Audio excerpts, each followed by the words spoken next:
Hola, buenas tardes, ¿cómo les va? Bendiciones, el Eterno me los bendiga en gran manera. Damos gracias, como siempre, a nuestro Padre Celestial por permitirnos este tiempo, ¿sí? Donde podemos compartir con otros, con ustedes, lo que vamos estudiando, lo que vamos analizando, lo que nuestro Padre Celestial nos va enseñando. Recuerden que hay un principio, siempre lo digo, no podemos olvidar lo que el Padre dejó establecido en su palabra, y una de las cosas que dejó establecida es: el que no golpea, ¿sí? No se le abre nada.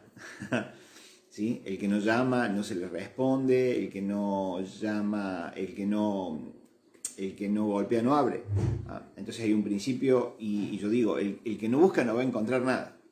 Entonces necesitamos buscar, necesitamos accionar, necesitamos indagar, investigar, para que nuestro Padre Celestial nos revele y nos enseñe. No, Él no nos va a revelar lo que nosotros no queremos saber.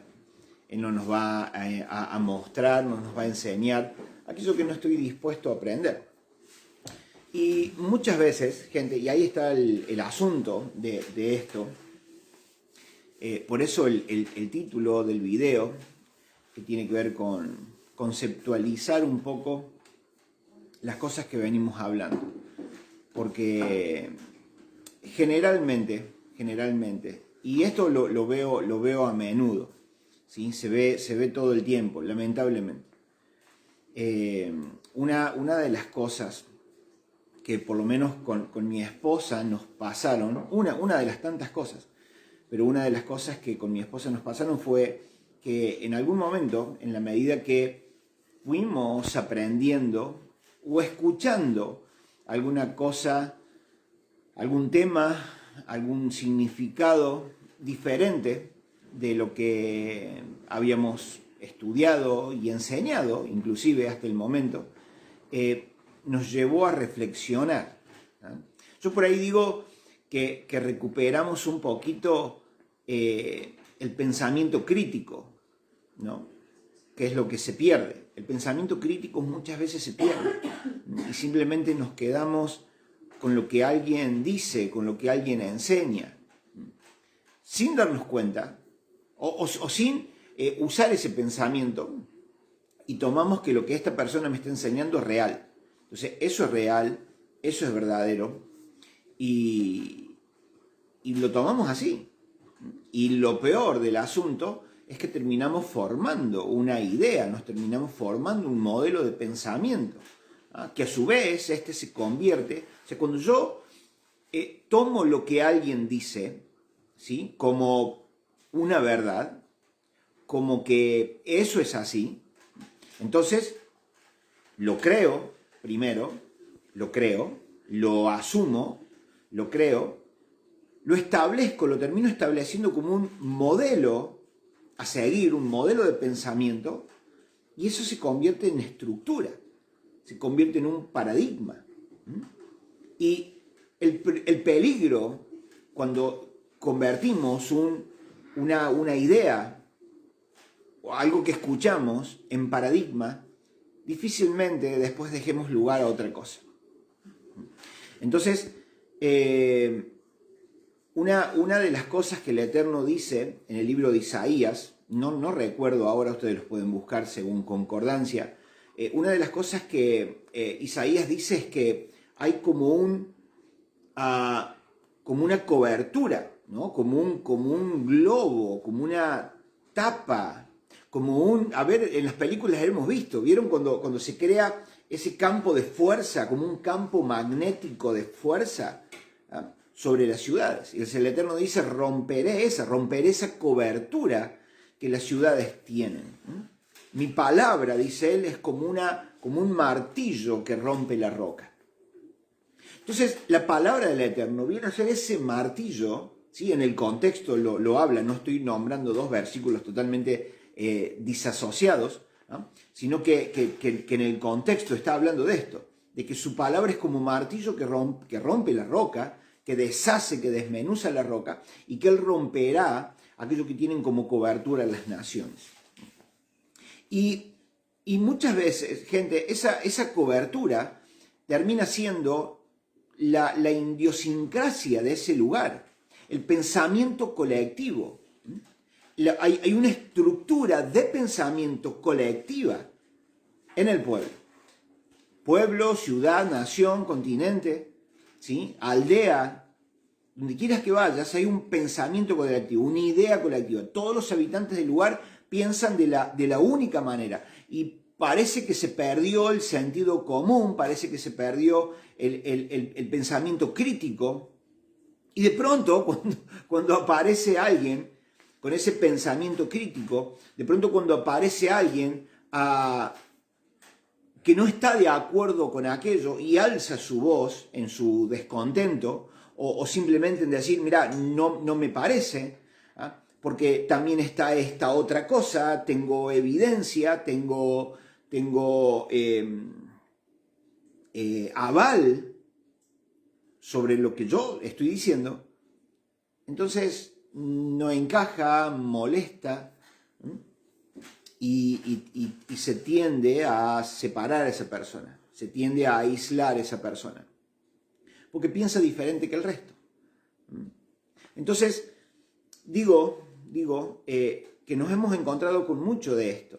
Nos hemos encontrado con personas que carecen de un pensamiento crítico, porque ya tienen en su mente y en su corazón un patrón de pensamiento, un pensamiento ya instalado, un pensamiento que ya se volvió una estructura poderosa, ¿sí? Un cimiento sólido en su vida, y no pueden ver un poco más allá. Hay quien sí, hay quien tal vez, pueda por sí mismo, no creo, pero dejemos la posibilidad abierta, que tal vez de pronto digan, a ver, voy a meditar lo que me estás diciendo por un instante, ¿no? Puede que haya quien lo haga, pero el Padre es muy claro cuando dice que los incrédulos, y ojo con esto, gente, ojo que esto puede traer controversia en lo que voy a decir ahora. Dice que Satanás le cegó el entendimiento. Escuchen esto. Le cegó el entendimiento, los ojos del entendimiento, no los ojos naturales. Le canceló o prohibió, o de alguna manera tiene control sobre el entendimiento de la gente. Les oscureció el entendimiento, no lo pueden ver, no lo pueden comprender. Está más allá de su idea mental. No lo pueden ver. Sus ojos espirituales están cerrados, están velados. Ahora, ¿quiénes son los incrédulos? Cualquiera podría decir, bueno, yo voy a una iglesia, por lo tanto, yo incrédulo no soy. Y gente, cuidado con esto. Cuando se habla de incrédulo, no solamente es creer en Yeshua o creer en Jesús, porque Santiago dice que aún los demonios creen en Jesús, creen en Él, lo conocen, fueron dejados sin poder por Él. Fueron, dice la Biblia, que fueron ¿cómo es ahora ahí? Que dice que fueron paseados, no, ¿cómo es? ¿Encerrados? No, cuando dice que, se me fue la palabra. Cuando él en la cruz del Calvario Fueron expuestos, pero no es expuesto. Los expuso. Sí, los expuso, pero... Bueno, no recuerdo, se me fue ahora el versículo. Los expuso públicamente. Los derrotó. Y la palabra los expuso públicamente da la idea, en el contexto, da la idea ¿vieron gente las carretas? ¿Sí? Cuando vemos películas de la edad del medievo o por allá, donde un rey tomaba prisioneros, metían los prisioneros en unas carretas que tenían como rejas y los hacían entrar al pueblo, y donde todo el pueblo estaba como a la orilla de la calle, viendo cómo entraban en forma de prisioneros aquellos que venían en esas carretas así con rejas. Bueno, en el contexto, cuando dice y los expuso, triunfando sobre ellos, los expuso públicamente, es eso, da esa idea. Entonces, miren si no van a creer en Yeshua. Exhibió. Los exhibió, ahí está, gracias cielo.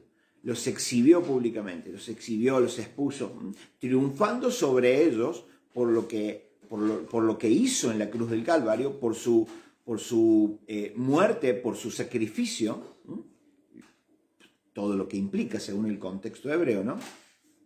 Los exhibió, los expuso, públicamente triunfando sobre ellos. Entonces, no podemos decir que porque yo creo en Yeshua, entonces soy un creyente. O sea, no entro en la categoría, escuchen, no entro en la categoría de los ojos de los incrédulos están cegados o el entendimiento está velado por el príncipe de este mundo. Entonces creemos que por ahí no entramos en esa categoría.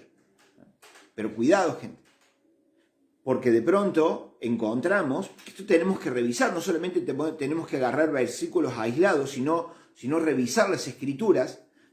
Entonces yo no puedo decir que soy un creyente simplemente porque voy a la iglesia, porque de hecho la Biblia me dice que aún los demonios creen en Yeshua. Obvio, no le hacen caso, no le obedecen. Sí le obedecen cuando Él los echa fuera, pero no hacen caso de su palabra. No actúan según la Torah del Padre, según las instrucciones del Padre, la transgreden todo el tiempo, a eso me refiero. Pero si creen en Él. Encontramos a Yeshua caminando y donde los demonios se le presentaban delante de Él, caían de rodillas delante de Él y dice, ¿por qué Yeshua has venido a atormentarnos antes de tiempo? Así que miren si no creían en Él. Claro que sí. El hecho de creer en Jesús o en Yeshua, gente, eso no nos hace crédulos. No nos hace crédulos. Porque encuentro también, vuelvo a decir, necesitamos revisar las escrituras y no tomar versículos sueltos. Encontramos a Yeshua diciendo, judíos que habían creído en Él, allá en Juan 8, dice, y había algunos judíos que habían creído en Él, y Él les dice a esos que habían creído en Él, hey, permanezcan en mi palabra. Si ustedes permanecen en mi palabra, o sea, Yeshua no está diciendo, bueno muchachos, a ver, creyeron en mí, me ven, creen que soy el Hijo de Dios y ya está, ya por eso se acabó el problema. No. Les está diciendo, creyeron en mí, perfecto. Ahora, si permanecen en mis palabras, si permanecen en mis enseñanzas, si ustedes ponen en práctica lo que están escuchando de mi boca, si ustedes ponen en práctica la enseñanza del Padre, eso los hará libres. Esa verdad, aquellas que escuchan y ponen en práctica, los hará verdaderamente libres. Entonces vemos que no solamente es creer en Yeshua, porque los demonios también creen, entonces no es el hecho de creer, sino qué hago con lo que creo. ¿Estoy obedeciendo a aquel a quien digo que creo en él? Eso hará la gran diferencia. Lo encontramos a Yeshua teniendo conflicto o como chocando todo el tiempo con los fariseos y los escribas, confrontar. confrontando. Gracias, Cielo. Lo vemos todo el tiempo confrontándose con ellos, con los escribas, con los fariseos, con los sacerdotes de aquel tiempo. Y hay quien tiende a pensar, no solamente a pensar, sino que hasta lo dice públicamente, hay varios que lo dicen esto públicamente, que Yeshua quebrantó la instrucción del Padre, que Yeshua quebrantó la Torá. Primero, él no la puede quebrantar. Él dice, hey, lo que yo vi hacer, lo que yo vi y oí hacer y decir a mi Padre, eso hago. O sea, Yeshua dijo, no me manejo solo. Vengo según una instrucción. Vengo según un llamado. Vengo según la voluntad de alguien que me envía a hacer algo preciso, ya escrito, ya establecido. Entonces lo vemos a Jesús caminando en la voluntad del Padre. Él mismo lo dijo. Bien. Y otra, que si estudiamos, si tratamos de comprender el contexto, si Yeshua hubiera quebrantado la Torá, entonces él mismo no aplicaba como el cordero que venía a redimir el mundo. Porque tenía que ser, ¿se acuerdan las condiciones del cordero? De un año, puro, sin mancha, sin defecto.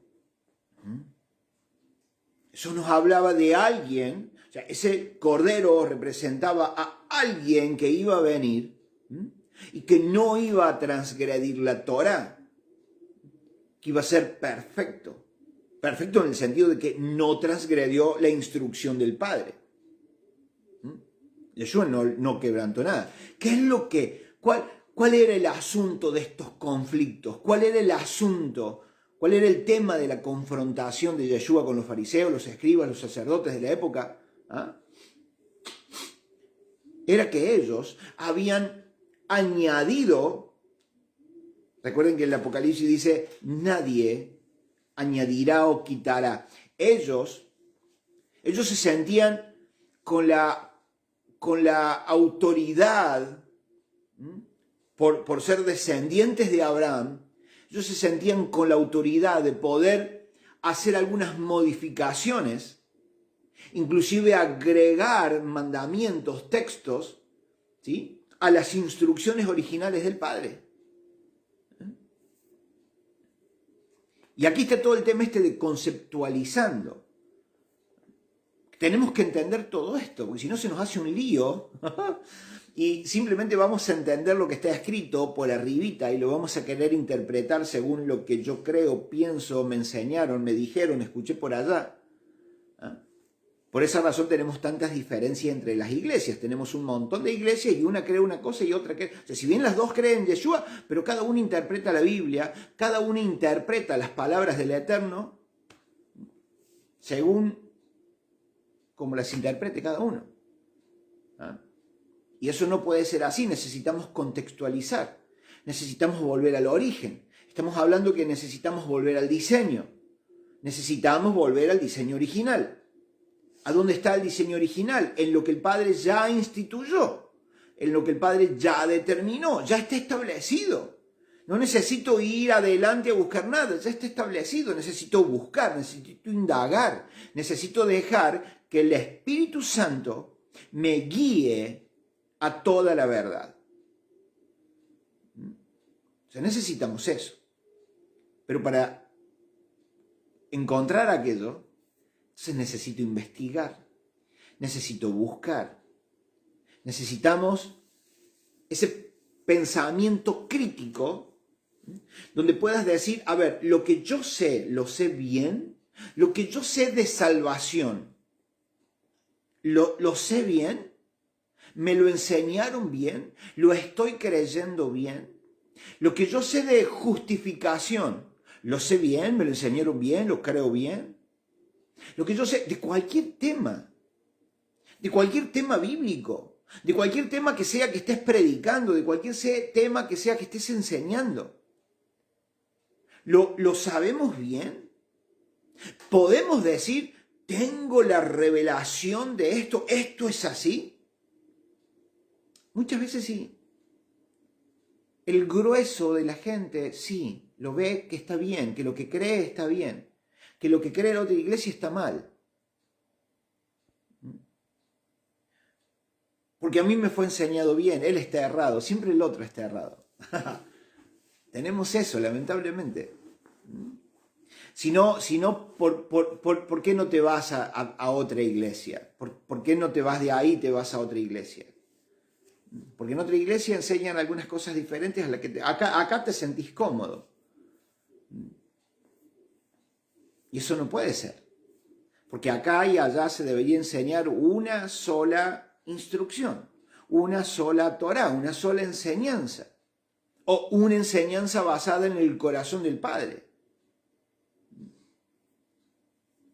Yeshua cuando vino y dijo, vengan a mí los que están cansados y trabajados, y los haré descansar. Lleven mi yugo, que es fácil y ligera mi carga. Gente, agarramos eso, agarramos las palabras de Yeshua y lo usamos para hablarle a gente que no es del entorno evangélico. Lo usamos para hablarle a gente que es de cualquier otra religión. Lo usamos para hablarle a gente que no es de ninguna religión. Y que por lo tanto, porque como no son de nuestra religión, están perdidos si siguen así. Entonces vamos y le decimos, hey, vení a Yeshua porque fácil es su carga, ligero su yugo. Y en el contexto no está diciendo de eso, no está hablando de eso. De hecho, no es un versículo que se debería usar para evangelizar a otro. Porque desconocemos el contexto. Porque lo escuchamos así, se enseña así, y porque carezco de un pensamiento crítico que me lleve a analizar aquello, entonces lo tomo porque lo escuché y sí, más o menos veo y creo que encaja, que sirve. Pero ese versículo está hablando de otra cosa. Ese versículo está hablando de estos preceptos que estos fariseos, escribas, de estos sacerdotes habían instituido. O sea, mandamientos de hombres, porque vuelvo a decir, ellos se creían que tenían la autoridad delegada por el mismo Dios, por el mismo Moisés también, para poder modificar un poco la instrucción del Padre. Y luego enseñaban eso. Por eso que Yeshua lo encontramos diciendo, hey, ustedes cuando judaizan a alguien, ustedes cuando agarran, entendamos que judaizar a alguien no se judaizaba dentro del mismo pueblo, porque ese era el pueblo judío. Entonces se judaizaba al extranjero, se judaizaba al esclavo, que podía ser de otra nación, no hebrea, o no de la casa de Judá. Entonces, dice, cuando ustedes logran judaizarlo, logran pasarlo para el lado de ustedes, lo hacen 2 veces merecedor del castigo. Primero, y esto lo agrego yo, ¿por qué 2 veces? Primero porque no cree el Eterno, no cree en el Eterno, no conoce su instrucción, por lo tanto no vive según la instrucción del Eterno. Y segundo, que ahora, supuestamente del lado del bien, del lado de los buenos, los llenan de preceptos, los llenan de takanot y maasim, que takanot y maasim son estos mandamientos de hombres creados por ellos mismos, que de pronto a esta gente se le formaba un paradigma y de pronto cuando Yeshua venía y hablaba y enseñaba, esta gente no lograba creer en él y de pronto pensaban que era como algunos dijeron, demonio tienes. Y no podían creer en que Yeshua era el Mesías. Porque de pronto lo que Yeshua hablaba y enseñaba contradecía total y completamente lo que ellos habían aprendido. Por eso es que Yeshua les dice, hey, los que están cansados y trabajados con estos takanot y masin, con estas cargas que les imponen, que ellos ni con un solo dedo le quieren mover, ¿se acuerdan? Entonces en ese contexto Yeshua hablaba. Y le decían, parafraseando todo aquello, gente, por favor, ¿no? Les decía, hey, vengan a mí, que les voy a dar la correcta interpretación de lo que el Padre dijo. Sin adulteraciones, sin añadir ni quitar nada. Por eso que Yeshua le dice, mi yugo es fácil. La instrucción que mi Padre dejó para ustedes, su pueblo, es sencilla. No carga pesada que estos les quieren imponer. Por eso confrontaba con ellos todo el tiempo. Y le decía, ay, ustedes muy lindos vestidos. ¿Eh? Tienen su talit y han alargado esos flecos, esos zip-zip. Los han hecho largos y se paran en las esquinas, claro, porque parecía que mientras más largo era el fleco de las puntas del talit, de ese manto que usaban para cubrirse, parecía que al ser más largo era como que más santos. Entonces le decía, ustedes muy bonitos, se visten muy bien, usan su talit, perfecto, llevan los zip-zip, lo hicieron más largos, se paran en las esquinas, cuando ayunan ponen esa cara de... Y se paran en las esquinas para que todo el mundo los vea, cómo están orando.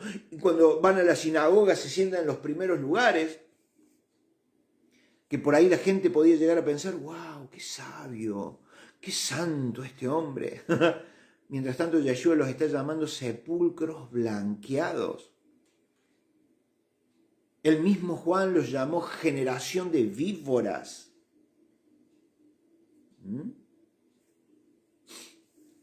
Entonces, gente, ¿para qué aparece Yeshua? Para dar la correcta interpretación a su palabra, para retomar el diseño. Por eso encontramos en Marcos 1:15, cuando Yeshua dice, hey, arrepiéntanse. La palabra arrepentirse en el hebreo es la palabra shuv, que de ahí deriva la palabra teshuvah, su raíz es shuv, que viene la palabra teshuvah. Yeshua le está diciendo, hey, hagan teshuvah. Teshuvah implica no solo me arrepiento, estoy triste por lo que hice, porque puede que me arrepienta en el momento y después sigo haciendo lo que seguía haciendo. Entonces no es solo arrepentirse, la palabra teshuvah implica arrepiéntanse y vuelvan al Padre. Arrepiéntanse y vuelvan al origen. Arrepiéntanse y conéctense con la fuente nuevamente. Por eso les dice a los fariseos y a los escribas que venían a bautizarse cuando Juan bautizaba ahí en el Jordán, dice, ¿quién les enseñó a escaparse de la ira venidera? Generación de víboras, porque no venían con la intención de hacer teshuvah. De pronto le hacía mucho ruido el mensaje y decían, no, hoy, qué mal que me siento. Pero solo quedaba ahí, en el qué mal que me siento. Por eso Juan le dice, generación de víboras, ustedes no están dispuestos a hacer teshuvah. No están dispuestos a conectarse con la fuente, no están dispuestos a volver al diseño original. Solo quieren escapar de la ira venidera. Y hoy hay mucha gente así. Gente, y yo cuando le hablo de iglesia y le hablo de gente así, ojo, no hablo porque se me ocurre, no hablo porque me contaron, lo hablo porque yo estuve 25 años adentro de las iglesias evangélicas, viendo un montón de cosas, inclusive yo mismo, ojo, inclusive yo mismo. Pero cuando nuestro Padre Celestial despierta en nosotros ese pensamiento crítico, empezamos a analizar un montón de cosas.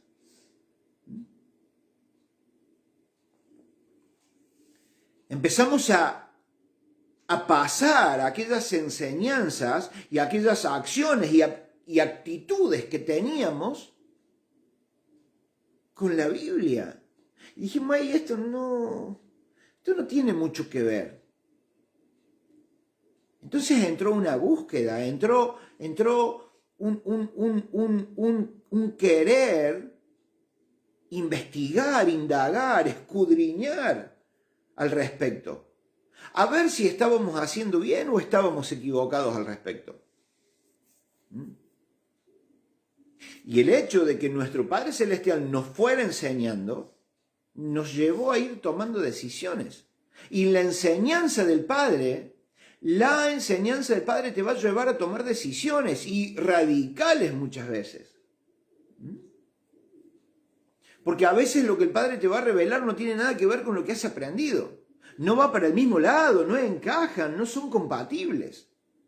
Entonces te va a llevar a tomar decisiones. Escucho por ahí, ayer estábamos hablando con mi esposa, conceptos, ¿no? Conceptos que tenemos que acomodarlo en nuestra cabeza. Vuelvo a decir, por eso la idea del video es conceptualizando un poco el asunto. Entonces se dice, sí, porque Abraham, el judío, y Abraham no fue judío. Abraham fue el primer hebreo. Y hebreo, esto ya lo habíamos hablado en videos anteriores, hebreo viene de la palabra ibrí, con B corta, ibrí. Y esa palabra ibrí, que se traduce como hebreo, es alguien que cruza del otro lado.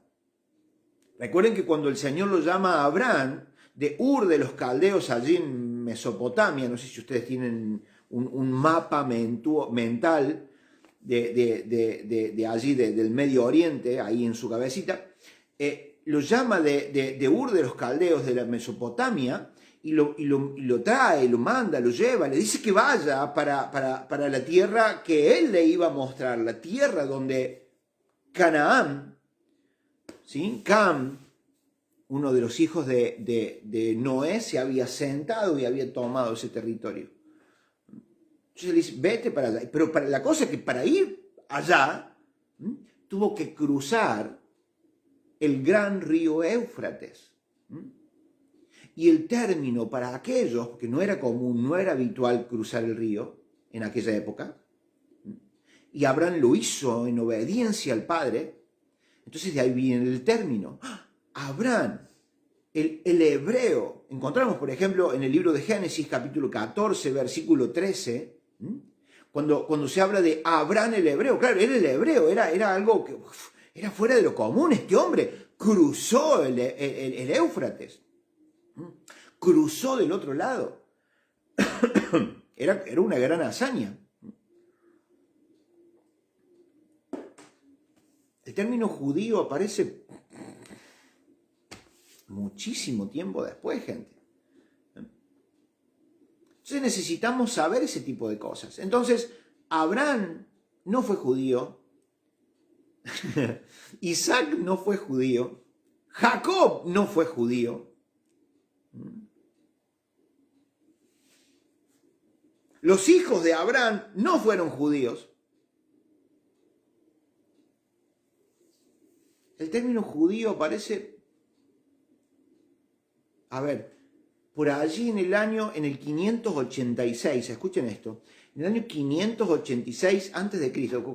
Cuando hablamos de Abraham, hablamos de allá de 1200, 1300 antes de Yeshua.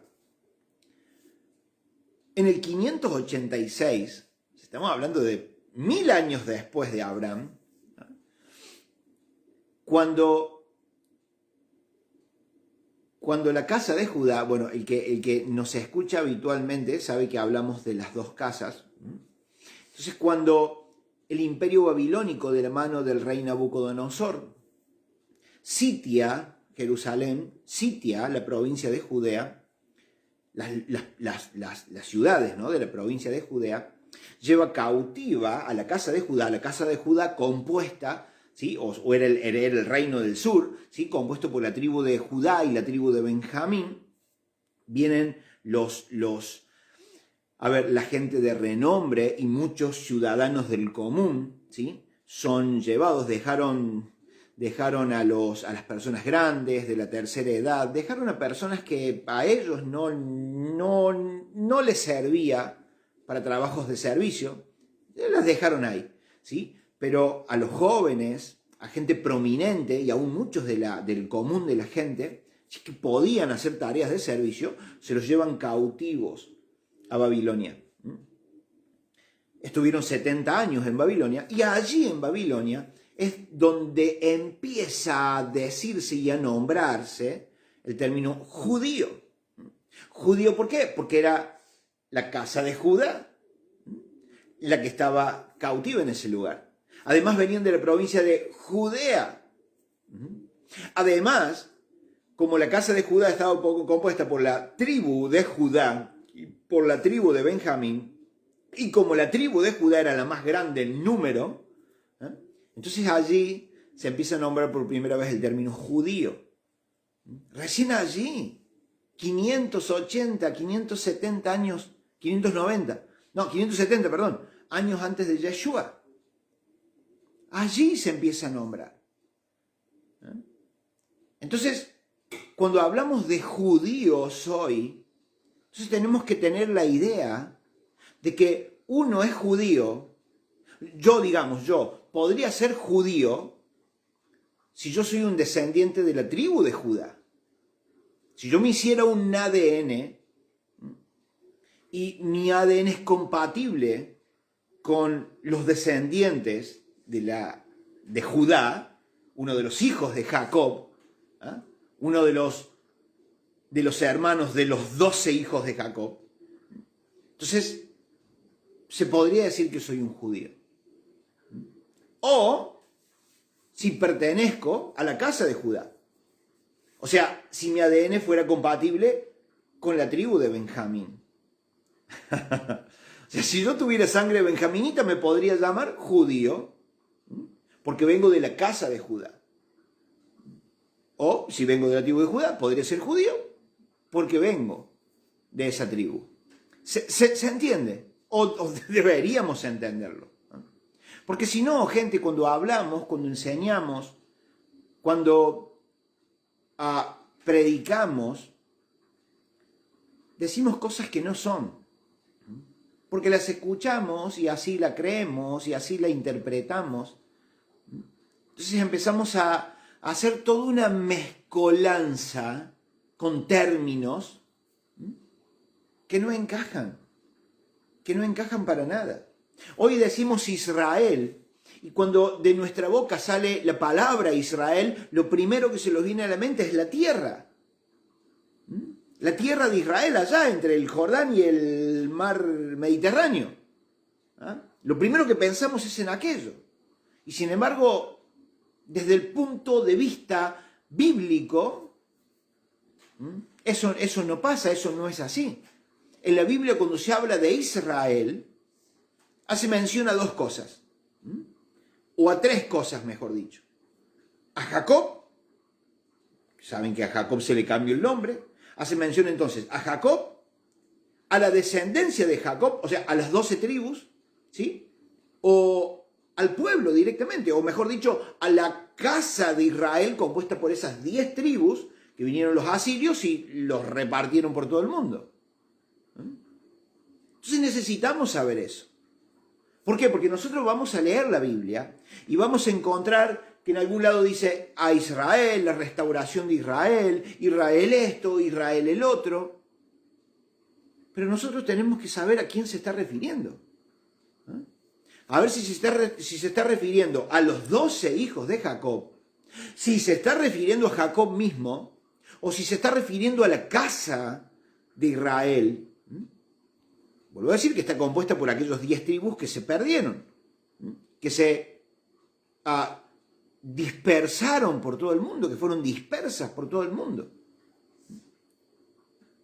Vamos a encontrar en la historia de los reyes, vamos a encontrar en los libros de crónicas, donde dice, este era rey de Judá, y este otro fue rey de Israel.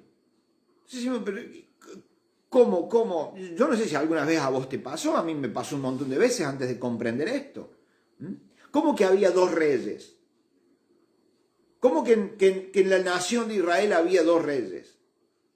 Y que había disputas entre ellos. Claro, después cuando nos venimos a estudiar y el Padre nos revela acerca de las dos casas, como el pueblo, ¿sí? La nación fue dividida, uno quedó al norte, otro quedó al sur, uno en una provincia, el otro en otra provincia, entonces este quedó con un rey, este otro quedó con otro rey. Entonces vinimos a entender un montón de cosas. Entonces nos dimos cuenta también de cómo había profetas que hablaban para las dos casas. Había profetas que hablaban para una sola casa. Había profetas que hablaban para la otra casa, sola y únicamente. Me pasó no hace mucho tiempo, donde alguien me dijo, ¡oh! Dios me habló y me dijo, wow, es tremendo lo que viene, es tremendo. Sí, la palabra está en Isaías tanto. Y cuando yo me voy a buscar aquello, decía uno de los títulos, decía, castigo para Judá. Castigo para Judá. Empiezo a leer. O sea, cuando me dice castigo para Judá, lo primero que yo digo, bueno, ¿está hablando de uno de los hijos de Jacob? ¿O me está hablando de la casa de Judá, compuesta por la tribu de Judá y de Benjamín? Entonces, cuando leo el contexto, claro, era una exhortación seguida de castigo que iba a venir para la casa de Judá. Entonces yo digo, eso no encaja para nosotros hoy. Esa visión, ese sueño que me decís que tuviste, no es para nosotros. Porque nosotros no somos la casa de Judá. Y en videos anteriores, ¿sí?, enseño y hablo de que somos la casa de Israel, somos descendientes de esas 10 tribus que se dispersaron por todo el mundo, o somos gentiles que la palabra del Eterno ha llegado a nuestra vida, y porque llegó a nuestra vida y aceptamos a Yeshua, venimos a ser injertados. Ya estando injertados ya dejamos de ser creyentes, dejamos de ser gentiles para ahora ser parte del pueblo de Dios, parte de esas 10 tribus que fueron perdidas. Entonces digo, esa palabra no encaja para nosotros. Y me puse a pensar, digo, cuántos errores hemos cometido y hemos predicado y hemos usado versículos y exhortaciones y profecías que no son para nosotros, que son para una casa específica. Que esa casa específica tiene gente específica. Y esa gente específica hoy está en un territorio específico. Entonces, si no sabemos todo esto, vamos a hacer desastres. Vamos a tomar para nosotros cosas que no son para nosotros. Vamos a tomar para los otros cosas que no son para los otros, que son para nosotros. ¿Ah? Necesitamos que el Padre nos enseñe. Necesitamos dejar un poquito de lado lo que creemos ya. Lo que en mi mente ya está establecido. No, yo creo así y creo que es así. No. De pronto, si el Padre te está permitiendo ver, si el Padre te está permitiendo en este tiempo conseguir ese pensamiento crítico, no es para que despotriques, no. Es para que analices. Es para que te pongas a pensar, es para que te pongas a investigar, a leer. Recuerden que como argentinos tenemos la costumbre de no leer. No tenemos la práctica, el hábito. ¿No? Entonces, necesitamos estudiar. Y estudiar te va a llevar tiempo. Para leer, para investigar, te va a llevar seguramente mucho tiempo. Pero depende del tiempo que le dediques, depende del entusiasmo que le dediques, la pasión que le dediques. Entonces el Padre podrá revelarte más, mostrarte más. Para que puedas entender y creer desde un contexto ya establecido, desde un contexto ya dado. Entonces no es como yo creo con mi mente y mi cultura argentina. Es como Él ya lo estableció. Entonces derribar este paradigma, y ahí se entiende cuando Pablo dice llevando cautivo todo pensamiento. No son solamente pensamientos. Mi pensamiento viene de acuerdo a un paradigma que ya está establecido. Entonces, como ya está establecido en mi mente un modelo de pensamiento, entonces desde ese modelo, desde esa estructura, desde el paradigma, viene el pensamiento. ¿Se entiende, no? Desde una estructura ya establecida surge un pensamiento. Entonces, cuidado con lo que pienso, porque pienso según ya una manera que tengo de ver las cosas. Entonces cuando de pronto viene otro y me dice otra cosa que no encaja con lo que yo pienso y creo, entonces tendemos a desecharlo. Tendemos a pensar que es el otro el que tiene el problema. Tendemos a pensar que es el otro el que está enseñando mal. El otro es un falso maestro, porque está diciendo cosas que para mí no son así. Eso es lo que tenemos que dejar de lado, gente. Por eso necesitamos que nuestro Padre Celestial quite la venda de nuestros ojos. Entonces, si yo vuelvo al principio, donde allí Pablo, en la carta, creo que segunda carta a los Corintios, capítulo 4, dice que el entendimiento de este mundo, el entendimiento de los incrédulos está cegado por Satanás. Y muchas veces los incrédulos somos nosotros. Porque no creemos bien, no estamos creyendo bien, no estamos creyendo conforme al modelo bíblico. No estamos creyendo conforme a la cultura hebrea, con la cual nos tenemos que sentir identificados. Y no podemos ver otra cosa, porque lo único que veo es lo que mi pastor ya me enseñó, lo que yo alguna vez leí y así lo creí, desde un modelo de pensamiento. Entonces muchas veces, déjenme repetir esto, muchas veces los incrédulos, muchos incrédulos, están hoy en las iglesias. Y termina teniendo un mejor pensamiento crítico el que no viene a la iglesia que el que está en la iglesia. Porque el que está en una iglesia, y más si hace años que está en una iglesia, esa mente ya se amoldó. Esa mente ya tiene un paradigma fuerte, firme, bien estructurado, bien sólido. Y no va a poder ver más allá que lo que su iglesia enseña. Y por eso hablamos mal de la otra iglesia. Claro, porque la otra iglesia enseña otra cosa diferente a la que yo creo, a la que acá enseñan. Entonces por eso digo que muchas veces los incrédulos somos nosotros mismos.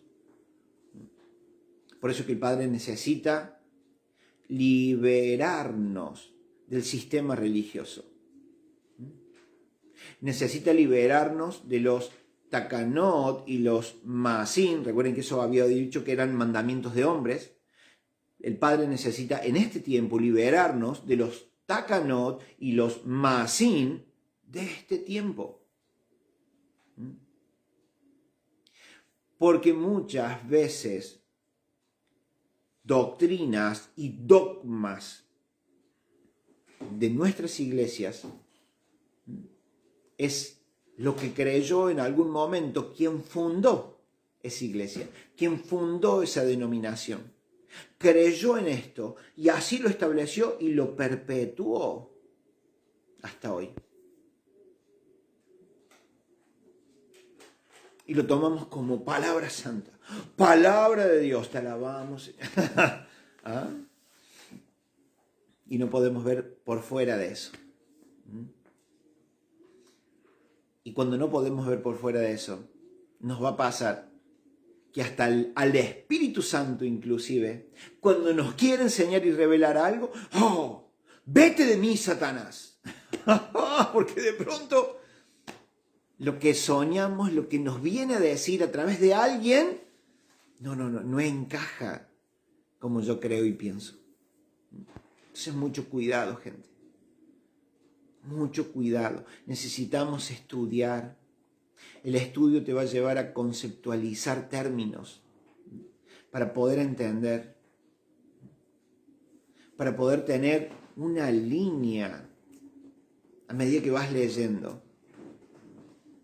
Tenés una línea de tiempo, tenés una línea histórica y una línea profética para ir poniendo cada pieza en su lugar. Ir entendiendo por qué pasó lo que pasó, por qué se dijo lo que se dijo y por qué se tiene que cumplir lo que se dijo que se tiene que cumplir en este tiempo. Y a su vez, ¿cuál es mi función para mí hoy, en este tiempo final? ¿Cuál es mi función para mí hoy, que soy parte de la última generación, de la generación que va a allanar el camino para la segunda venida del Mesías? Sí, miren si no es importante comprender, conocer, investigar, meterse profundo en la palabra del Eterno. Lo necesitamos hacer. Esto urge. Ya es tarde. Así que necesitamos empezar cuanto antes. Por sobre toda la cosa, gente, necesitamos, porque a veces no vamos a llegar a tener un pensamiento crítico por mis propios medios. Necesitamos darle como herramientas al Espíritu Santo.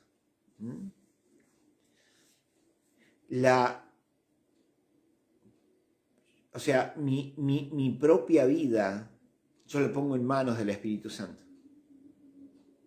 Le doy al Espíritu Santo con qué trabajar.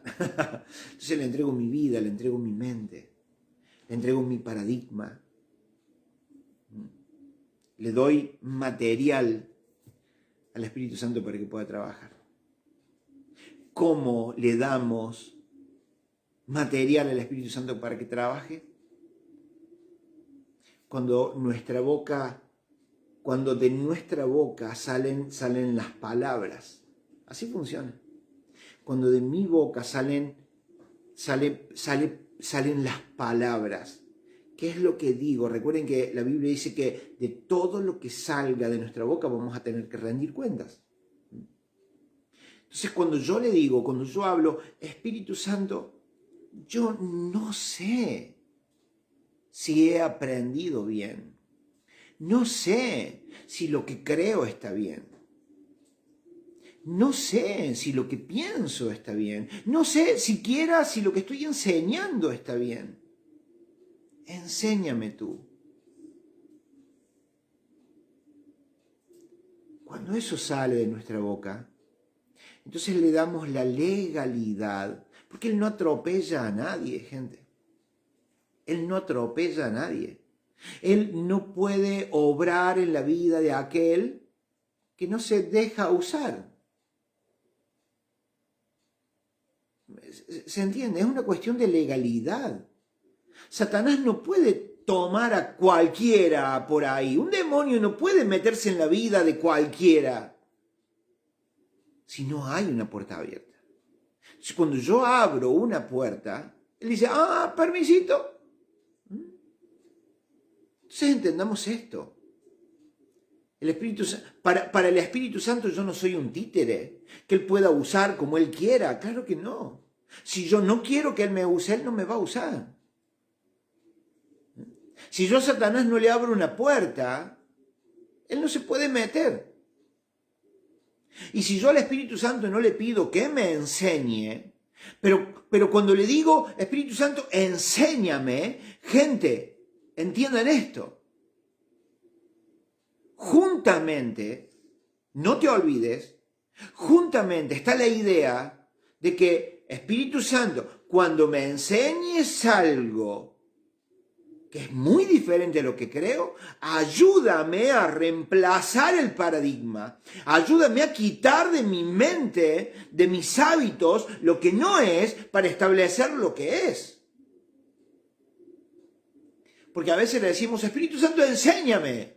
Ah, no, Espíritu Santo, eso no me conviene. Eso no me gusta, Espíritu Santo. Entonces, Espíritu Santo, enséñame. Pero dentro mío está la idea de que cuando Él me enseñe algo que es muy diferente, totalmente distinto a lo que yo ya creí, tengo que reemplazar aquello, reemplazar ese pensamiento, llevarlo cautivo, como dijo Pablo, para establecer el pensamiento correcto. Y que ese pensamiento correcto ahora traiga a mi vida hábitos correctos. Entonces, cuando yo me dejo enseñar, tengo que saber que voy a tener que cambiar pensamientos y hábitos que pueden no gustar, que pueden hasta no convenir por lo que estés haciendo o viviendo. Pero ¿qué tan dispuesto estás a ser un discípulo?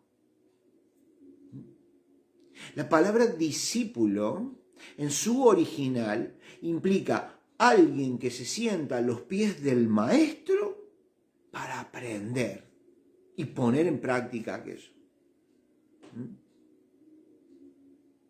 Entonces, ¿qué tan dispuestos estamos en esto? Perdón.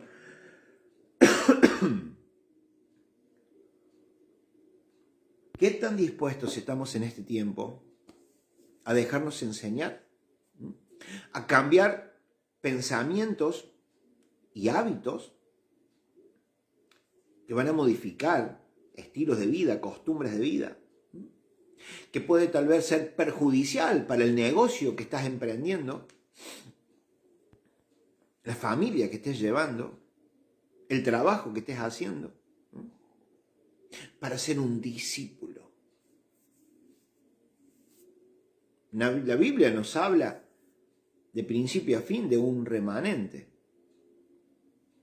¿Son todos? No, no todos van a estar dispuestos. El mismo Yeshua lo dijo, serán muchos los llamados, pero podré escoger a pocos. Voy a poder escoger solo a aquel que quiera, que esté dispuesto a ser mi discípulo. Entonces, ¿qué tan dispuestos estamos a ser discípulos? ¿Qué tan dispuestos estamos a sentarnos a los pies del Maestro para dejarnos enseñar con la intención de poner en práctica aquello? No van a ser muchos, solo un remanente. Solo un remanente. Y depende de la actitud que tengamos de ahora en más, que estamos entendiendo un par de cosas, depende de la actitud que tengamos. Entonces vamos a poder decir, soy parte de ese remanente. O me quedo fuera porque no estoy dispuesto. Elecciones de vida, muchachos. Elecciones de vida que cambiarán tu vida para siempre, cambiarán tu vida de manera radical. Pero el Padre habló de un final. El Padre habló de una herencia, de una recompensa. ¿Y habrá sufrimiento hoy tal vez? Claro, porque tendré que cambiar muchas cosas, pero hay una recompensa al final. Una recompensa y una herencia eterna. Entonces nos va a llevar a tomar decisiones. Nos va a llevar a cambiar el ritmo de vida, el ritmo de este viaje que es la vida. Pero ¿qué tan dispuestos estamos? Esa disposición hará resaltar a la vista de los demás que eres uno del remanente, eres parte del remanente. El resto lo verá. Y lo bueno es que muchos querrán imitarte tal vez. Es así. Bien, gente. Temas maravillosos para mí como maestro, porque me enseña mucho y uno trata de enseñar a los que más pueda también. Así que bueno, espero que uno solo de los que estén escuchando el video ahora en vivo, sábado 29 de junio del 2024, quien esté viendo el video en vivo ahora o quien lo vaya a ver más adelante, uno solo, que se abrace a lo que el maestro dice y se convierte en su discípulo, entonces uno podrá decir, hice lo que tenía que hacer. ¿Qué va a ser? Bueno, gente querida, gracias por estar ahí, un abrazo gigante a cada uno de ustedes y nos estaremos viendo, si el Eterno así lo permite, el próximo sábado, a esta hora, 7 p.m., horas de aquí de Argentina. Un abrazo enorme, nos vemos la próxima. Bendiciones, adiós, chao.